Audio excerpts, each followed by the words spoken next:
ఎందుకంటే మనకు పురాణాలు తీసుకున్నా కూడా, అభిమన్యుడు తీసుకున్నా కూడా అమ్మ ఒడిలోంచి, అమ్మ కడుపులో గర్భంలో ఉన్నప్పటి నుంచే నేర్చుకుంటాం. సో మీరన్నట్టు అమ్మ ఒడి అన్నది చాలా ముఖ్యమైన విషయం. అమ్మ చాలా విషయాలు పిల్లలకు నేర్పిస్తుంది.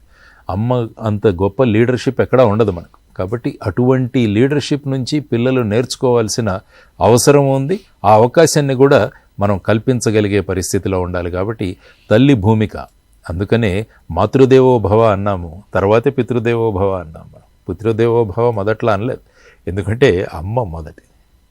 సో ఆ విధంగా అమ్మ పాత్ర చాలా ముఖ్యం.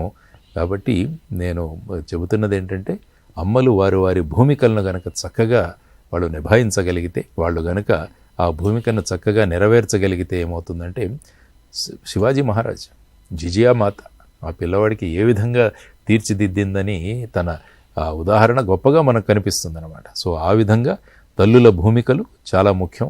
సో అమ్మ భూమిక అన్నది ఒక విద్యార్థి కావచ్చు, ఒక యువతరం కావచ్చు, రేపు సమాజంలో వాళ్ళు చూపించే ప్రభావాన్ని ఖచ్చితంగా అమ్మ ఇంపాక్ట్ అన్నది గొప్పగా ఉంటుంది. కాబట్టి మీరు అడిగిన ప్రశ్నకి ఏంటంటే, తల్లుల దగ్గర నుంచి చాలా నేర్చుకోవాలి.